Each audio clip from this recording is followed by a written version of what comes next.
I call this scenario a tale of two founders. Two founders are looking to launch a hammer startup. The purpose of the scenario is to help you understand what happens when you look at the tool as the solution compared to when you look at the tool as being part of the solution.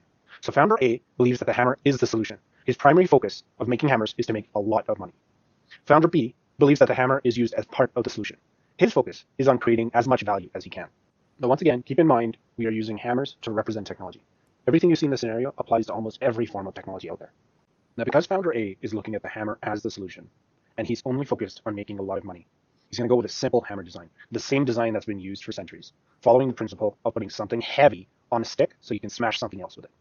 It's a one-size-fits-all solution. There's no specific use cases, no specific benefits, and nothing unique when you compare his hammer to any other competitors. Again, it's just something heavy on a stick that you can use to hit things with. Because there's nothing unique in the design that founder A has chosen, he's effectively gone a mile wide and an inch deep. He's essentially trying to have this one hammer solve a very wide range of problems in a very superficial way. The byproduct of this is he's facing a lot of competition, mainly because it's very easy for competitors to enter the market. The pricing for his product will also become a race to the bottom. As more competitors enter this market, it's going to become commoditized. If you keep in mind what founder A has done in his design is he has put something heavy on a stick, something that nearly anyone can do with very little effort or very little investment. The byproduct of him now operating in a commoditized environment is it's very challenging for him to get repeat customers. There's nothing unique about the hammer he's creating compared to his competitors. So it becomes all about the price to the consumer.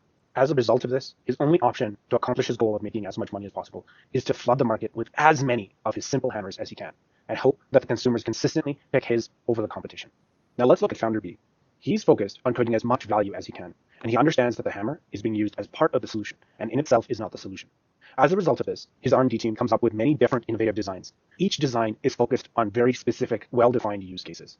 For example, he identifies creating a ball peen hammer to be specifically used by people doing metalwork, or a sledgehammer for people in the construction and demolition industries.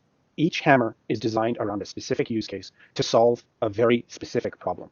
Metalwork, a ball peen hammer. Cement, a sledgehammer. Woodwork, a mallet. The byproduct of this is he has gone a mile deep and an inch wide with each problem, creating a very narrow solution that solves the problem to a very extensive depth. He's got a very specific target customer based on the specific problem that he's solving, making it very easy for him to identify who is his customer and, more importantly, who is not his customer. He also has very well-defined benefits for his hammers when compared to competitors. One example of this might be claiming that their mallets are the most reliable while being the softest in the industry. The byproduct of this, there's not as many competitors as with founder A because it's much harder to break into the market. Extensive, deep knowledge is required of the problem before any competitor can build those specific types of hammers that he's building.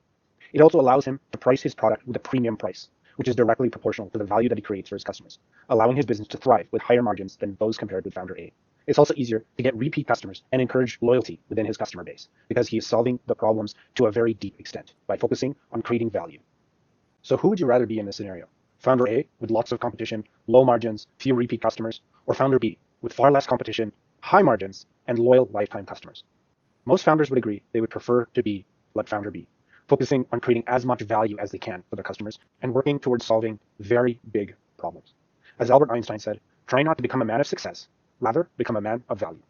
Focusing on creating value for your customers is a really easy way to avoid from falling into the trap of believing that the tool or the technology is the solution, when the tool and technology is a vehicle to get the customer to the solution they desire. Okay, let's quickly recap on a few key lessons from the scenario. Focusing on solving the problem requires understanding of the problem in detail, understanding who has the specific problem, and then once you understand the problem, you can begin to understand who your solution will help. Once you understand the problem, the solution becomes much simpler. Remember, technology is a vehicle to get your customer to the solution they desire. The technology itself is rarely a solution.